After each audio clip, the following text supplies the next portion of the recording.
নমস্কার বন্ধুরা, কেমন আছেন সবাই? সোফিয়ার সাতকাহনে আপনাদের সবাইকে স্বাগত জানাই। বন্ধুরা, আগের যে ঘটনাটি আমি আপনাদেরকে বলেছিলাম সেই ঘটনাটি আপনারা অনেকেই উপভোগ করেছেন। খুবই অদ্ভুত একটি ঘটনা, অনেক কমেন্টও এসেছে, কিন্তু আমি আপনাদের কাছে সবার কাছে ক্ষমা চেয়ে নিচ্ছি যে আমার আসতে একটু লেট হলো। বুঝতেই পারেন, সংসারী মানুষ তো, নানান ঝামেলায় থাকি, সেরকমই একটা বাজে ঝামেলার মধ্যে জড়িয়ে পড়ে আসতে কটা দিন লেট হয়ে গেল। জানি আপনারা পাশে আছেন, থাকবেন, সেই ভরসাতেই একটু লেট হলো। এখন ব্যাপার হচ্ছে যে আজকে যে ঘটনাটি নিয়ে এসেছি, ঘটনাটি সাংঘাতিক একটি ঘটনা আমার মনে হয়েছে, এবং ঘটনাটি আমাকে শেয়ার করেছে বাঁকুড়ার আমার সেই ভাই গোপাল পাল। ওর ঘটনা নিয়ে এলাম আজকের জন্য, কারণ আপনাদের অনেক দিন ঘটনা শোনাতে পারছি না, আর গোপালের বলা ঘটনা আপনারা মোটামুটি অনেকেই আছেন যারা পছন্দ করেন, তাই ওর একটি ঘটনা নিয়ে এসেছি। তা গোপালদের পাড়াতে, বুঝলেন, পাড়াতে তো একজন দাদা রয়েছেন, ওনার নাম হচ্ছে ধীরেন দত্ত। উনি কিন্তু গোপালদের থেকে বয়সে অনেকটা বড়, সিনিয়র। তা ওই দাদার সাথে পাড়াতুতো দাদা তাস ফাস খেলে টেলে এবং গোপালদের ভালোবাসেন উনি। উনি কিন্তু ইনকাম ট্যাক্স ডিপার্টমেন্টের একজন অফিসার, গোত্রীয় একজন মানুষ। তা ওনার সাথে সাথে ওনার অফিসে গোপাল অনেকবার গেছে। তো সেদিনও ওরকম গোপালকে ধরে বলেছে যে ভাই আমাকে একটু নিয়ে চল, আধ ঘন্টা মতো কাজ আছে, তারপরে আমি ফিরে আসবো। তো এবার কি, অফিসে উনি খুব কমই থাকেন, হয়তো অন্যান্য কোনো ভিজিট থাকে বা কিছু থাকে। তো অনেক দিন বাদে অফিসে যেতে, অফিসে সবাই বলছে যে কি এনেছো করে ওই ধীরেনবাবুকে। তখন গোপাল যেটা বলেছে শিরির নাড়ু, আমি জানি না শিরির নাড়ু কি জিনিস বা কিভাবে তৈরি হয় আমি সেটা জানি না। তো ওটা নিয়ে গেছেন। এবার ওখানে অফিস স্টাফেরা সবাই খুব জমাটি আড্ডা হচ্ছে, গল্প হচ্ছে। তো এই গল্প করতে করতেই এই যে ঘটনাটি এখন বলতে চলেছি সেই ঘটনাটি উঠে আসে। ওখানে একজন অফিসের একজন স্টাফ, যার নাম হচ্ছে শেখ সালামউদ্দিন। তা শেখ সালামউদ্দিন বাবু, যেটা আর কি ওই তো কথা বলতে বলতে বললাম যে একটা ঘটনা উঠে আসে, সেই ঘটনাটাই উনি বলা শুরু করেন। তা উনি, গোপাল যেটা বলেছে, আধো আধো বাংলা এবং হিন্দি মিশিয়ে, দুটি ভাষার মিশেলে কথা বলছিলেন। তো গোপাল বলছে শুনতে বেশ ভালো লাগছিল। তা উনি থাকে, ওনার আদি বাড়ি হচ্ছে কিন্তু ধানবাদে। হ্যাঁ, ধানবাদে ওনার বাড়ি।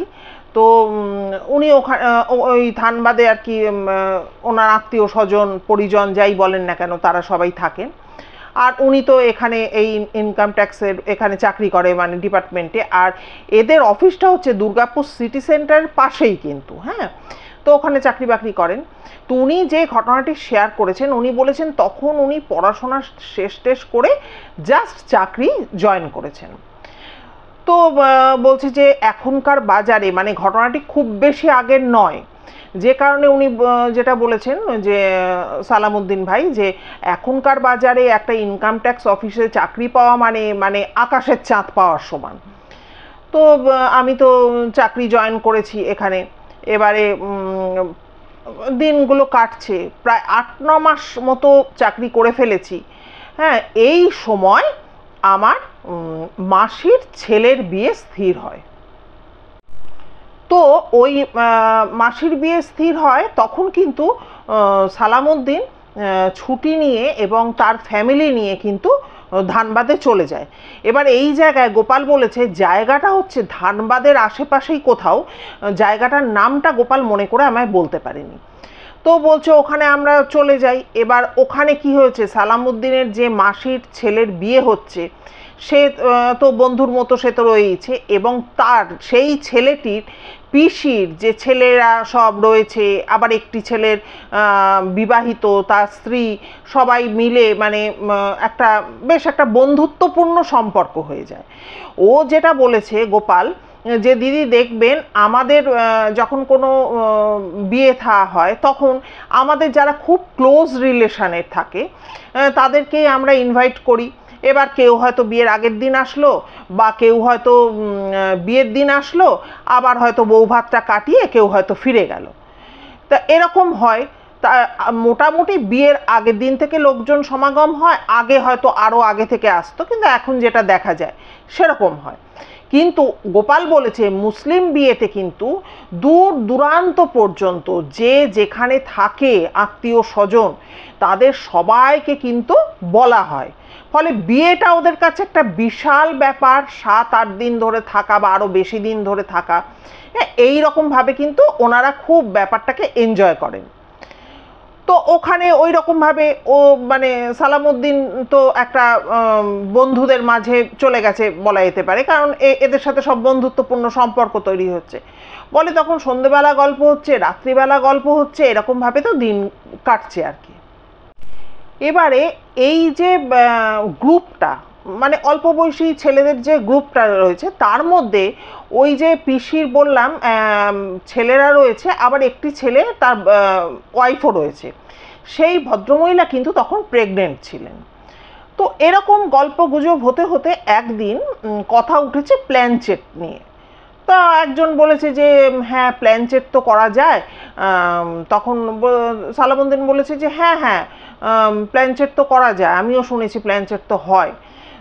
তখন বলছে যে প্ল্যানচেট তাহলে এবার আস্তে আস্তে আলোচনাটা এগোচ্ছে যে প্ল্যানচেট কিভাবে করা যায় এই বৃত্তান্ত সবার মধ্যে গ্রুপের মধ্যে কথা হচ্ছে। তখন একজন বলছে জানো তো কবরস্থানে যদি প্ল্যানচেট করা হয় তাহলে সেটা খুব সাকসেস হয়। হ্যাঁ, তো সবাই শুনছে, যে যার মতামত পোষণ করছে। তো এই কথা হতে হতে তখন ঠিক হয় যে চলো আমরাও তাহলে প্ল্যানচেট করব। তার মধ্যে কিন্তু ওই ওই প্রেগনেন্ট মহিলা যিনি উনিও কিন্তু রয়েছেন। তো প্ল্যানচেট করব, তো ঠিকঠাক হয়। তার মধ্যে আবার কেউ কেউ বলে যে না রে বাবা ওইসব করার দরকার নেই, ওইসব ভালো কাজ নয়, ও ছেড়ে দে। তখন আবার যারা এরকম বলছে তাদেরকে আবার অন্য দল ভীতু বলে যে তোর ভয় পাচ্ছিস, হ্যাঁ ভয়ের কি আছে, আমরা এতজন আছি। এই রকম ব্যাপারটা হয়ে টয়ে নিয়ে স্থির হয় যে প্ল্যানচেট হচ্ছে। তো এবার প্ল্যানচেট হচ্ছে বললেই তো হয় না, প্ল্যানচেট করতে গেলে তো কিছু তার সরঞ্জাম লাগে। বলছে আমরা সেই এই ঘটনাটা কিন্তু মনে রাখবেন সালামউদ্দিনই কিন্তু বলছে। তো ওই আমরা একটা ক্যারাম বোর্ডের একটা গুটি জোগাড় করেছি এবং একটা বোর্ড জোগাড় করে তার মধ্যে সাদা পেপার কাগজ সাদা ছিটিয়েছি বা আটকেছি, যাই বলুন না কেন। আর হচ্ছে মানে এ থেকে জেড পর্যন্ত লিখেছি। হ্যাঁ, তারপরে 0 করে 1 2 যে 9 পর্যন্ত সেই পর্যন্ত লেখা হয়েছে। সব কিছু মানে কিবোর্ড যেটাকে বলা হয় সেটা পুরো রেডি করা হয়ে গেছে। এইবার ওরা সিদ্ধান্ত নেয় যে না যখন তখন তো চলে গেলে হবে না। বলছে যে এখন তো বাড়ির সবাই জেগে টেগে আছে, আমরা রাত্রি 12টা 12:30টার মধ্যে ওই সময়টাকে বেছে নিয়ে আমরা বেরোবো। এবার সালামউদ্দিনের যে মাসির ছেলের বিয়েতে গেছে সেই মাসি মেশোর বাড়ির পাশেই কিন্তু একটা কবরস্থান আছে। মুসলিমরা সাধারণত বাড়ির কাছাকাছি কবর দেয় আত্মীয় স্বজনকে। তো এই যে কবরস্থানটা আছে এটা খুব বড় নয়, মোটামুটি একটা ছোটই কবরস্থান, 1 বিঘে জমির মতো জমি নিয়ে। আর কবরস্থান যেরকম হয় পরিষ্কার পরিচ্ছন্ন একদম টিপটাপ, আর চতুর্দিকে সেই কবরস্থানটার বাউন্ডারি দেওয়া আর গেট রয়েছে, এরকম একটা কবরস্থান। বলছে ঠিক আছে আমরা 12টা 12:30টায় ওই জায়গাটায় যাব, কিন্তু এখনই যাওয়া যাবে না, বাড়ির লোক সব ঘুমিয়ে টুমিয়ে পড়বে, তারপরে আমরা যাব, এখন গেলে সবাই জানতে পেরে যাবে। আর 12টা 12:30টার দিকে মাসি মেশো, এই মাসি মেশো নেই, মাসি বা বাড়ির আত্মীয় স্বজন যারা এসছে অনেক আত্মীয় এসছে, তো সবাই ঘুমিয়ে টুমিয়ে পড়বে, তারপর আমরা যাব। তো এবার যাবে কারা কারা, কে কে যাচ্ছে? যাচ্ছে হচ্ছে সালামউদ্দিনের মাসির ছেলে, ওই যার বিয়ে হয়েছে সে যাবে। আর হচ্ছে তার পিসির 3 ছেলে, আর হচ্ছে ওই প্রেগনেন্ট বৌমা। এরা 6 জন মিলে ঠিক করে আমরা প্ল্যানচেট করতে যাব। এবারে ওরা তো মাসি মানে সালামউদ্দিন মাসির বাড়িতে রয়েছে, ওরাও এসছে, সবাই মিলে খাওয়া দাওয়া করে ওরা কিন্তু শুয়ে পড়ে, রাত্রে শুয়ে পড়ে এবং নিজেদের মধ্যে স্থির করে রাখে 12টা সাড়ে 12টার দিকে উঠে সবাই যখন ঘুমিয়ে পড়বে তখন আমরা যাব। আর এই প্রসঙ্গে বলে রাখি যে দেখুন, এখন তো মোবাইলে বলুন বা অনেক টিভিতে আমি দেখিনি, যদিও মোবাইল আছে, টিভি আছে, অনেক রকম মাধ্যম আছে, প্ল্যানচেট শেখাটা কোনো ব্যাপার না। তো ওরা সেই মতোই যা যা আর কি লেগেছে, যেমন ওই কিবোর্ড রেডি করেছে, 0 থেকে 9 অবধি লিখেছে, এ থেকে জেড অবধি লিখেছে, ক্যারাম একটা গুটি নিয়েছে, এইগুলো যা যা লাগে সব প্রস্তুতি কমপ্লিট। তো এবারে ওই যখন মানে যাওয়ার কথা টথা হচ্ছে তখনই ওই মাসির যে ছেলের বিয়ে হয়েছে সালামউদ্দিনের, সে বলে কি যে ভাই দেখ, ওইখানে কি যাওয়ার দরকার বল, ছেড়ে দে, যেতে হবে না। হ্যাঁ, তখন সবাই ওকে বলছে যে মানে বন্ধুর মতো, কেউ ভাইয়ের মতো, তারা বলছে যে ও তুই তো প্রচণ্ড ভীতু, ফালতু একটা, তুই কথা দিলি, সালামউদ্দিন বলছে তুই কথা দিলি, কথা রাখতে পারলি না, এখন এই সমস্ত বলছিস। তা এখন হতে পারে যে নতুন বউকে ছেড়ে যেতে তার অসুবিধা, সেও তো নতুন মানুষ এই বাড়িতে এসছে, তো সেক্ষেত্রে সেটাও হতে পারে, অন্য কোনো কারণও থাকতে পারে। তখন বলছে না রে ভাই, আমি যদি চলে যাই তাহলে বউ যদি বাড়ির সবাইকে বলে দেয়, বলে দিতেই পারে, সে নতুন মানুষ, বলতেই পারে। তো বলছে ঠিক আছে, তাহলে তোকে যেতে হবে না ভাই, তুই থাক, তোকে যেতে হবে না। এবারে যেটা হয় সেটা হচ্ছে যে ঠিক আছে, ও মানে মাসির ছেলে যাচ্ছে না, তার নতুন বিয়ে হয়েছে, সে যাচ্ছে না, তাহলে এরা হয়ে গেল 5 জন। এবার এরা তখন ওই ছেলেটিকে বলে যে দেখ ভাই, আমরা তো যাব, কিন্তু যেহেতু বললাম কবরস্থানটা পুরো বাউন্ডারি দিয়ে আটকানো, তার মানে তার গেট এবং তালা চাবি, বলছে যে তালা চাবি রয়েছে, চাবি দেওয়া আছে, তাহলে সেটা কি করে আমরা খুলবো, কারণ ভেতরে তো ঢুকতে হবে। তখন বলছি যে তোরা চাপ নিস না, আমি ওই মসজিদে গিয়ে ওই চাবিটাকে লুকিয়ে নিয়ে চলে আসবো। তো ওই মতো সে কিন্তু চাবিটা লুকিয়ে নিয়ে আসে এবং এদের হাতে দিয়ে দেয়। এরপরে যখন ওই 12টা সাড়ে 12টা মতো বাজে, তখন তো সবাই যাচ্ছে, রওনা দিচ্ছে, তখন ওই বউটিকে বলছে যে কেউ বৌদি বা কেউ কিছু বলছে যে তুমিও যাবে? তখন বলছে যে হ্যাঁ আমি যাব, কেন অসুবিধা আছে কিছু? বললো না না, কিসের অসুবিধা, মানে এদের তো বয়সটা কম, রক্ত গরম, এরা মানে ভেবেছিল যে ওখানে গিয়ে একটু এনজয় করবো, যদি এটায় সাকসেস পেলাম ভালো, তো এইভাবে আমরা ফিরে আসব, মানে জাস্ট ব্যাপারটাকে খুব ক্যাজুয়ালি নিয়েছিল। তো যাই হোক, ওরা তো ওই সাড়ে 12টা নাগাদ বেরিয়ে ওই কবরস্থানে তো গিয়ে পৌঁছায় এবং তালা খুলে গেট খুলে ওরা ভেতরে ঢুকে নিয়ে ওরা কিন্তু গেটটিকে ভিজিয়ে দেয়, দিয়ে এবার একটা কবরের পাশে ওরা পুরো গোল হয়ে সবাই মিলে বসে, এই 5 জন। আর যাওয়ার সময় বেশ কিছু মোমবাতি নিয়ে গেছিল, মোমবাতিগুলো এদিক সেদিকে ওরা জ্বালিয়ে দেয়, দিয়ে ওই কিবোর্ডের ওপর ওই যে গুটিটা, তার ওপরে সবাই আঙুল দিয়ে এবারে কাকে আহ্বান করা হবে। এই যে বললাম সালামউদ্দিনের যে মাসির যে ছেলে যার বিয়ে হলো, তার বাবা অর্থাৎ সালামউদ্দিনের মেসোমশাই 5 বছর আগে কিন্তু মারা গেছেন।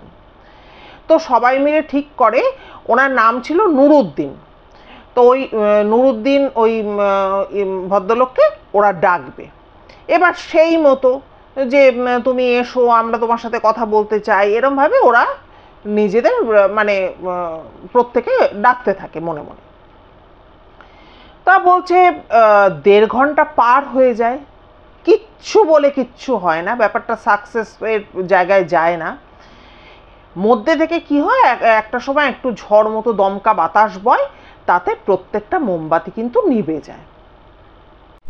এবারে যখন 1.5 ঘন্টা পার হয়ে যায়, তখন কিন্তু সালামউদ্দিন বলে যে এই চল তো বাড়ি চল, হ্যাঁ কিচ্ছু হলেও না, কিছু না। তাদের মধ্যে আবার কেউ বলে না না দাঁড়া না, আরেকটু দেখা যাক, বলে না না বাড়ি চল। তো যাই হোক, একটা সময় ওরা বাড়ি ফিরে আসে এবং ওরা শুয়ে পড়ে। তা বিয়েও 3-4 দিন মিটে গেছে, আর সালামউদ্দিনেরও ছুটি ফুরিয়ে আসছে, ওকে তো আবার ফিরে এসে চাকরি জয়েন করতে হবে। তো তো ও চলে আসে। আর ওই যে ছেলেটির বিয়ে হয়েছিল তার যে পিসি তার ছেলেরা এসছিল তারাও সব চলে যায়। ওই বউটি আর ওই তার স্বামী ওরাও মালদায় ফিরে যায়, ওদের বাড়ি মালদায়, ওখানে চলে যায়। তো এরকম সালামুদ্দিনের সাথে যোগাযোগ রয়েছে, মাঝে মধ্যে ফোন টোন করে, যেহেতু ওই সময় একটা বন্ধুর মতো সম্পর্ক হয়ে গেছিল। তো একদিন ওই বউটির যে হাজবেন্ড সে ফোন করে সালামুদ্দিনকে, বলে আর ভাই কেমন আছো, ভালো আছো? পর বলে যে আরে তোমার বৌদির তো খুবই শরীর খারাপ। তখন বলছে শরীর খারাপ, কি হয়েছে? বলছে বৌদির তো প্রচণ্ড জ্বর তোমার বৌদির, আর তার সঙ্গে মাথা যন্ত্রণা, আর খুব ভুল বকে।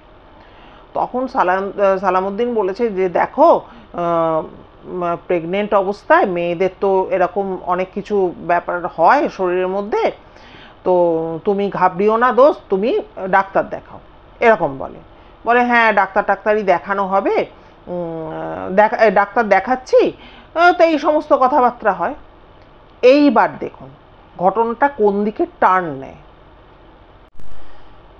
ওই মালদায় ওই বউটির শ্বশুর বাড়িতে আর কি, যখন বাজার থেকে বাজার মাছ সব আসতো, এরপর বউটি কি শুরু করে, যখনই তাকে মাছ ধোয়ার কথা বলা হতো বা কেউ হয়তো মাছ ধুচ্ছে, সে গিয়ে কিন্তু 1 পিস 2 পিস করে মাছ কাঁচা কাঁচা অবস্থায় খাওয়া শুরু করে এবং বলে আমার কাঁচা মাছ খেতে ভালো লাগছে।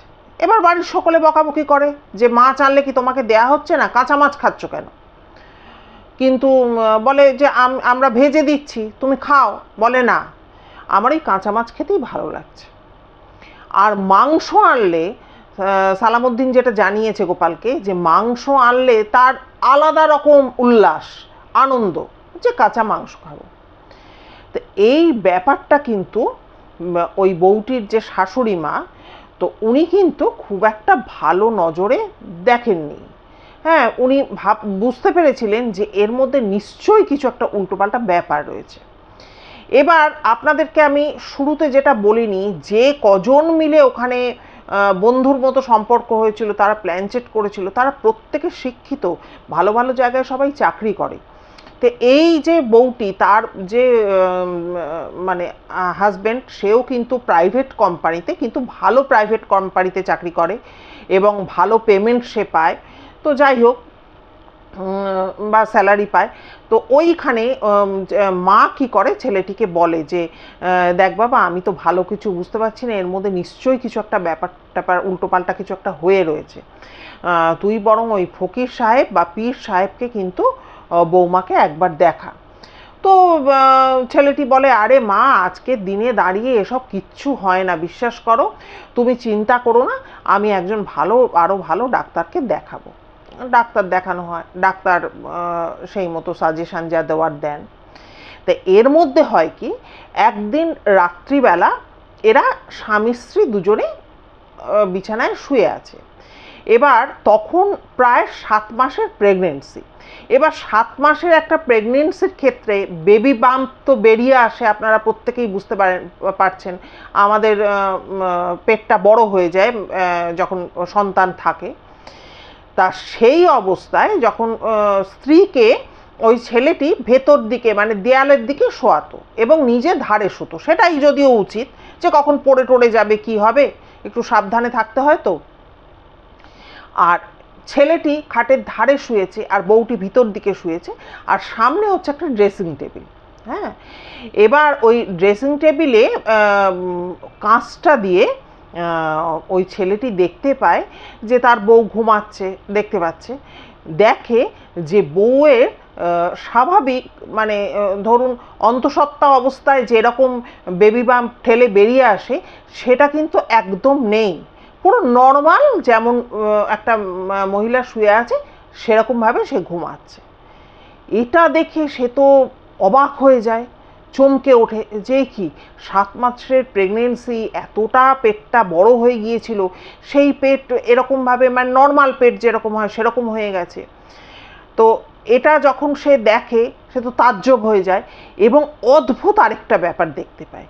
সে দেখে একটা কুচকুচে কালো মার্কা লোক, সে ওই বউটির পায়ের কাছে বসে আছে। গোপাল যেটা বলেছে, যে ও যেটা জানিয়েছে, চুলগুলো উড়ুস খুরুস। উড়ুস খুরুস মানে এটা তো আঞ্চলিক ভাষাও বলেছে, আমরা যেটাকে বলতে পারি মানে এলোমেলো চুল আর কি। ওরকম অবস্থায় ওই কালো কুচকুচে লোকটা না দেয়ালের দিকে মুখ করে ওই বউয়ের পায়ের কাছে বসে আছে। এটা কিন্তু আয়না থেকে ধরা পড়ে এবং ও দেখতে পায়। এবার তো চমকে উঠেছে, উঠে নিয়ে প্রথমে ভাবছে কি আমি চোখের ভুল দেখছি, তারপরে হট করে যেই ঘুরেছে বইয়ের দিকে, দেখছে না সুন্দর, যেমন প্রেগনেন্ট অবস্থায় মেয়েদের যেমন শরীরের গঠন থাকে সেরকমই সব ঠিকঠাক আছে, কোনো অসুবিধা নেই, কোনো লোকফোক নেই, কিচ্ছু না। তো তড়িঘড়ি করে বউকে ডেকেছে, শুনছো শুনছো, ওঠো ওঠো ওঠো করে ডেকেছে। তো বউ উঠে বসেছে, বলে তোমার শরীর সব ঠিক আছে? তো বউ বলছে হ্যাঁ আমার শরীরে তো কিছু হয়নি, আমি তো একদম ঠিকঠাক আছি। তো এই রকম একটা কিন্তু ঘটনা ঘটে। তো যেটা হয় যে ও মনে করে যে হয়তো আমার মনের ভুল বা চোখের ভুল, কিছু একটা ব্যাপার। এবারে ওই বাড়িতে ফ্রিজে কোনো কাঁচা মাছ মাংস, রান্না করা মাছ মাংস কিচ্ছু থাকছিল না, সব খেয়ে শেষ করে দিচ্ছিল। এরপরে আরেক উপদ্রব শুরু হয়। ওদের বাড়ির, মালদায় ওদের বাড়ির আশেপাশে যে সমস্ত বাড়িগুলো রয়েছে, পাড়া রয়েছে, সেখানে যারা বাড়ির ফ্রিজে মাছ মাংস রাখছে বা রান্না করা কোনো মাছ মাংসর আইটেম রাখছে, সেগুলো সমস্ত নাকি কে খেয়ে নিচ্ছে। এবার লোকজনের মধ্যে একটা কানাঘুষো কথাবার্তা শুরু হয়। কিন্তু দেখুন, এরা কিন্তু বউকে কে কি ভাববে ভেবে, যেহেতু শিক্ষিত পরিবার, এরা কিন্তু পাড়া প্রতিবেশী কাউকে কিন্তু কিচ্ছু জানায়নি যে তাদের বাড়িতে এরকম একটা ঘটনা ঘটছে। একদিন সকালবেলা ওই ছেলেটি উঠে বসে দেখে বউয়ের পায়ের কাছে রাশিকৃত মাছের কাঁটা, মাংসের হাড় সব জমা করা আছে, এবং সেই মাছের কাঁটা এবং মাংসের হাড়ের মধ্যে কিন্তু ব্লাড লেগে লেগে রয়েছে। বোঝাই যাচ্ছে এগুলো কিন্তু কাঁচা মাছ মাংস। তো ও তো বউকে ডেকে তোলে যে কি ব্যাপার বলো তো, এইখানে এইগুলো এলো কোথা থেকে, এত এত মাছের কাঁচা মাছের সমস্ত কাঁটা মাংসের হাড় এগুলো সব এলো কোত্থেকে? তো বউ আকাশ থেকে বলে আমি কি জানি, আমি তো কিছু জানি না। কিন্তু সে কিন্তু পরিষ্কার লক্ষ্য করে এবার ছেলেটি যে তার বউয়ের কিন্তু ঠোঁটে, তারপরে মুখের ধরুন দুটো পাশে রক্তের দাগ লেগে রয়েছে। যে কাঁচা মাছ মাংস খেলে তার মধ্যে তো ব্লাড থাকে, সেই ব্লাডের কিছু কিছু দাগ লেগে রয়েছে। এইবার সে কিন্তু বিশ্বাস করতে শুরু করে যে এটা কিন্তু ভৌতিক কিছু একটা ঘটনা ঘটছে। সে তার মার সাথে পরামর্শ করে, মাকে সবটুকু জানায়। তো মালদা থেকে ওই 9-10 কিলোমিটার দূরে একটি মাজার আছে। সেই মাজারে যিনি পীর সাহেব রয়েছেন, তার এ বিষয়ে অনেক অভিজ্ঞতা রয়েছে।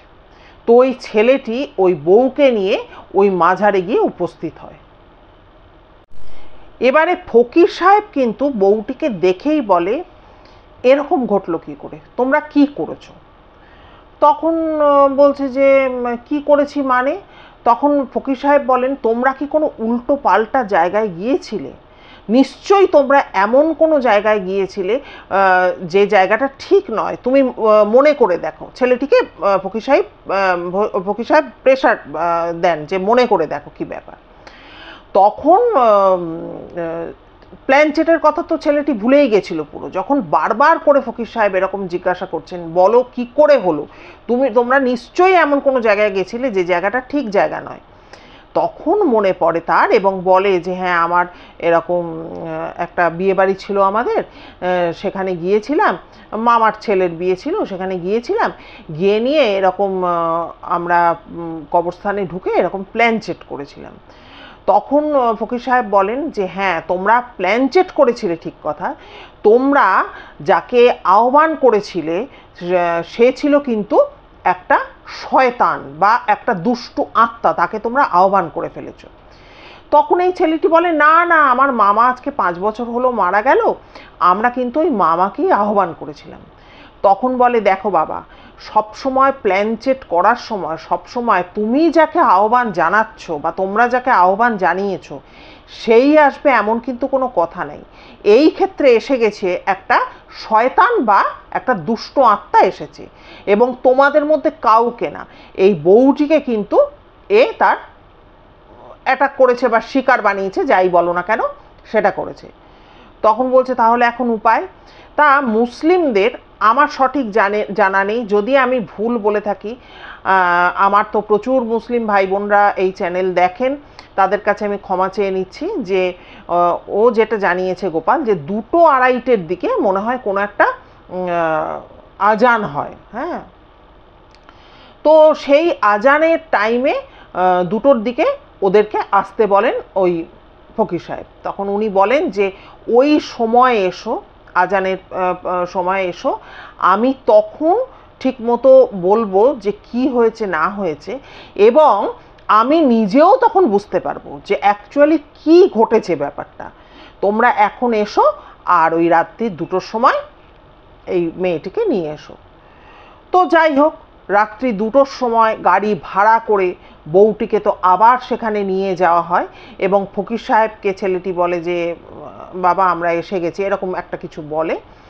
তো ফকির সাহেব তো সেই সময় নামাজ টামাজ পড়ছিলেন, পড়ে টড়ে উঠে যা ক্রিয়াকর্ম ওনাদের যা থাকে সেই সমস্ত করে নিয়ে এবার উনি মেয়েটিকে দেখা আরম্ভ করেন বা বলা আরম্ভ করেন। ফকির সাহেব অত্যন্ত শিক্ষিত একজন ভদ্র বিচক্ষণ মানুষ ছিলেন। তিনি বলেন, দেখো বাবা, আমার বলা উচিত নয়, তবুও আমি বলতে বাধ্য হচ্ছি। মানে মেয়েটিকে দেখিয়ে, মানে বউটিকে দেখিয়ে বলে যে তোমার স্ত্রীর গর্ভে যে সন্তান রয়েছে, যে নর্মালি সন্তান তোমাদের এসেছিল, সেই সন্তান কিন্তু এখন আর নেই, সেই সন্তান কিন্তু মারা গেছে, এবং এখন যে ওর গর্ভে রয়েছে, যে ভূমিষ্ঠ হতে চলেছে, সে কিন্তু এই দুষ্ট আত্মা সেই শরীরটিকে আশ্রয় করে রয়েছে, এবং সে কিন্তু ভূমিষ্ঠ হতে চলেছে। উনি বলেন যে তুমি আল্লাহকে স্মরণ করো, যে যাতে এই সন্তান জীবিত অবস্থায় না জন্মায়। জীবিত অবস্থায় যদি এই সন্তান ভূমিষ্ঠ হয়, তাহলে তোমার বংশকে ধ্বংস করে যাবে, এবং এই মেয়েটি মানে এই ছেলেটির যে স্ত্রী বলল, সেও কিন্তু মারা যাবে। তখন সে তো প্রচণ্ড অবাক হয়ে যায়, মানে ছেলেটি তো প্রচণ্ড অবাক হয়ে যায়। শত হলেও সে তো একজন বাবা হতে চলেছে। সে বলে যে বাবা কোনো কি উপায় নেই, কোনো কি রাস্তা নেই? তখন সেই ফকির সাহেব বলেন, না, কোনো কিন্তু রাস্তা নেই। ছেলেটি তখন বলে যে বাবা আমরা কি ভুল করেছিলাম? তখন উনি বলেন, ফকির সাহেব বলেন, তোমরা যে প্ল্যান চেট করেছিলে, তোমরা ওই ছেলেটি তার মামাকে আহ্বান করতে চেয়েছিল, বলছে তোমরা ওনাকে আহ্বান করতে চেয়েছিলে, কিন্তু একটি দুষ্ট আত্মা বা শয়তান কিন্তু এসে পড়ে কি হয়, তোমার স্ত্রীকে পজেসড করে বা বশ করে, যাই বলুন না কেন, হ্যাঁ, সে কিন্তু যেহেতু মেয়েটি শারীরিকভাবে তখন দুর্বল ছিল, সে প্রেগনেন্ট ছিল, এবং প্রেগনেন্ট অবস্থায় মেয়েদের তো স্বাভাবিক শক্তি অনেকটা কমে যায়, সে দুর্বল ছিল, তাই তোমাদের কাউকে না শিকার বানিয়ে কিন্তু তোমার বউকে শিকার বানায়, এবং তার যে স্বাভাবিক সুস্থ যে সন্তান ছিল তাকে সে কিন্তু মারা যায় সাথে সাথে, এবং সেই শরীরকে আশ্রয় নিয়ে সে কিন্তু এখন জন্মাবার চেষ্টা করে চলেছে। এই ঘটনাটা কিন্তু হয়েছে। এবার তখন বলে যে দেখো, তখন ওই ছেলেটি তো প্রচণ্ড ভেঙে পড়ে, স্বাভাবিক ব্যাপার এটা। তারপরে বুকে পাথর চাপা দিয়ে যখন মানে ব্যাপারটাকে সহ্য করে কিছুটা, তখন ওই ফকির সাহেব আরেকটা মারাত্মক কথা বলেন। তিনি বলেন, তুমি বলো তো যে এই মেয়েটি কি বা তোমার স্ত্রী কি কাঁচা মাছ মাংস এই সমস্ত খাচ্ছিল? বলে হ্যাঁ বাবা, আমার স্ত্রী কিন্তু কিছুদিন যাবৎ এই কাঁচা মাছ মাংস খাওয়া শুরু করেছে। তখন উনি বলেন, হ্যাঁ, আমি তাহলে যেটা ভেবেছি সেটাই ঠিক। যবে থেকে এই শয়তান ওর উপর ভর করেছে, তবে থেকে ওর এই পরিবর্তন শুরু হয়েছে, এবং ছেলেটি জানায় যে শুধু নিজের বাড়ি না, এলাকার সবার বাড়ি থেকে সে খেয়ে বেড়াচ্ছে। হ্যাঁ, তো যাই হোক, তখন উনি বলেন যে দেখো বাবা, আমি তো কোনো হাকিম বা ডাক্তার নই। ওই ছেলেটি জিজ্ঞাসা করে যে বাবা কোনো কি পথ নেই, কি করব তাহলে আমরা এখন? বলল আল্লাহর কাছে প্রার্থনা করো যেন বাচ্চাটা মানে ভূমিষ্ঠ না হয় জীবিত অবস্থায়, কারণ জীবিত অবস্থায় ভূমিষ্ঠ হলে বললাম তো তোমাদের প্রচুর ক্ষতি হয়ে যাবে। আর এই এটা আমি তো বললাম ডাক্তার নই, হাকিম নই, তোমরা এক কাজ করো, মাজার থেকে তোমাদের একটা মাদুলি দেওয়া হবে, মাদুলিটা তুমি তোমার স্ত্রীর গলায় পরিয়ে দাও, তাতে আমি মনে হয় আমার যে এই বাচ্চাটি জীবিত জন্মাবে না। তো সেই মতো সেই মাদুলিটি নিয়ে ওই ছেলেটি তার স্ত্রীর গলায় পরিয়ে দেয় এবং ঠিক তার 1.5 মাস বাদে কিন্তু সন্তানটি ভূমিষ্ঠ হয়। কিন্তু মৃত সন্তান, জীবিত ছিল না, মৃত সন্তান মানে ভূমিষ্ঠ হয় বা বাচ্চা বেরোয়। এই অবস্থায় অবাক করা যে ব্যাপারটা, সেটা হচ্ছে ডাক্তারবাবুরা দেখে অবাক হয়ে যান। দেখুন ডাক্তারবাবুরা তো কিছু না কিছু বোঝেন। তাদের বক্তব্য ছিল প্রায় 2-3 মাস আগে কিন্তু বাচ্চাটি অলরেডি মারা গেছে। এবার মৃত বাচ্চা যদি একটি মায়ের গর্ভে থাকে, তাহলে তার তো কিছু সিমটমস ফুটে উঠবে। যন্ত্রণা হবে, শুরু হবে একটা সময়, বাচ্চাটা স্বাভাবিক থাকবে না, বাচ্চাটা পচা শুরু হবে, অনেক কিছু ব্যাপার তৈরি হয়ে যাবে। কিন্তু ডাক্তারবাবুরা অবাক হয়ে লক্ষ্য করেন যে এর কোনো ব্যথা হয়নি, কোনো যন্ত্রণা হয়নি, শরীরে কোনো অস্বাভাবিকতা কিচ্ছু ছিল না, কিন্তু বাচ্চাটা নাকি 2 মাস কি 3 মাস আগে কিন্তু মারা গিয়েছিল। ডাক্তারবাবুরা যেটা জানান যে বাচ্চাটি কোথায় ছিল কে জানে, হ্যাঁ পেটের মধ্যেই ছিল, এটা স্বাভাবিক ব্যাপার, কিন্তু কিভাবে ছিল যে মায়ের কোনো রকম অসুবিধা ফিল হয়নি। তো যাই হোক, বাচ্চাটা তো মৃত মানে অবস্থায় বেরোয়। এরপরে সালামউদ্দিন যেটা গোপালকে জানিয়েছে যে ভাই দেখো, আমি এত দূর পড়াশোনা করেছি, ইনকাম ট্যাক্স অফিসে আমি চাকরি করি, আমি আমার একটা ছোট্ট ভুলে বা আমাদের একটা ছোট্ট ভুলে সেই মানুষটার কত বড় ক্ষতি হয়ে গেল। কারণ ওই ছেলেটি কিন্তু, যেহেতু এরা বন্ধুর মতো হয়ে গেছিল, সালামউদ্দিনকে ফোন করেছিল যে ভাই জানো এই এই ঘটনা আমার সাথে ঘটলো। ও তাকেও সেই একই কথা বলেছে। তখন ও বলেছে যে ভাই অত কিছু মনে রেখো না, আমিও তো সমান দোষী, ভুলটা আমারও ছিল, হ্যাঁ সকলেরই ভুলে আমাদের এরকম একটা ব্যাপার হয়ে গেল। তাই গোপালকে সালামউদ্দিন বলেছে যে আমি তো প্রচণ্ড অনুতপ্ত, আমার যখনই ভাবি ঘটনাটা খুবই খারাপ লাগে। হ্যাঁ, আর আরেকটা যেটা ব্যাপার সেটা হচ্ছে যে আমার কিন্তু এইসবে একদম বিশ্বাস ছিল না, কোনো দিনও আমি এইসবে বিশ্বাস করতে পারতাম না, কারণ আমি একজন শিক্ষিত ছেলে বলে, আমি পড়াশোনা করেছি, ভালো চাকরি বাকরি করি, আমি এসবে বিশ্বাস করতে পারতাম না। কিন্তু এই একটি ঘটনা কিন্তু আমার চোখ খুলে দিয়ে গেছে। তো এই ছিল বন্ধুরা আজকের ঘটনা। এই ঘটনাটা শুনে আমার একটা কথা মনে হচ্ছে, দেখবেন তো কথাটা আমি ঠিক বললাম কি বেঠিক বললাম।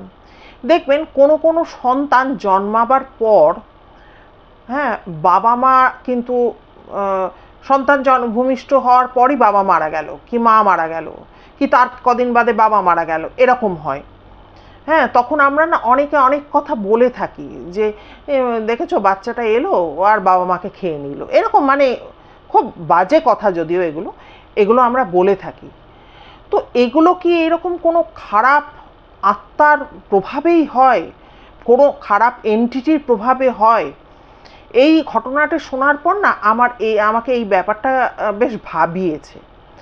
তো যাই হোক বন্ধুরা, আজকের ঘটনা কেমন লাগলো অতি অবশ্যই কমেন্ট করে জানাবেন, তাতে গোপালও খুশি হবে, ও আরও উৎসাহ পাবে নতুন ঘটনা জোগাড় করে আমাদেরকে জানাবার। তাতে আমাকে জানালে আমি তো আপনাদের সাথে শেয়ার করবই। আর নতুন বন্ধু পুরনো বন্ধু সবাইকেই একটা কথা বলার, যে যদি ভিডিও ভালো লাগে তাহলে আপনাদের প্রিয়জন পরিজনদের মাঝে একটু শেয়ার করবেন। আর নতুন বন্ধুরা যারা এতক্ষণ ধরে আমায় শুনলেন, যদি ভিডিও ভালো লাগে তাহলে দয়া করে একটা লাইক করে সাবস্ক্রাইব করবেন এবং অবশ্যই বেল আইকনের অলে গিয়ে প্রেস করবেন, তাতে আমার বলা যে কোনো ঘটনার ভিডিও চটজলদি আপনারা পেয়ে যাবেন। আপনারা যারা আমার পরিবারের সাথে জুড়ে রয়েছেন বা আমার পরিবার যারা, তাদের কাছে একটা কথাই বলা যে আপনাদের কাছে যদি এরকম কোনো ঘটনা থাকে তাহলে দয়া করে একটু আমায় নক করবেন। কারণ সবাই তো দেখুন ক্যামেরা ফ্রেন্ডলি হয় না, সবাই কিন্তু এভাবে এসে বলতে পছন্দ করে না, অনেকে নিজের নাম নিজের পরিচয়ও গোপন রাখতে ভালোবাসে। আপনারা যেভাবে চাইবেন, আপনারা যদি চান তাহলে আমি সেভাবেই সবার সামনে ঘটনাটি তুলে ধরতে পারি। আর কি বলবো, সবাই অনেক অনেক ভালো থাকবেন, সুস্থ থাকবেন। দেখা হচ্ছে তাহলে খুব তাড়াতাড়ি পরবর্তী ভিডিওর সাথে। নমস্কার।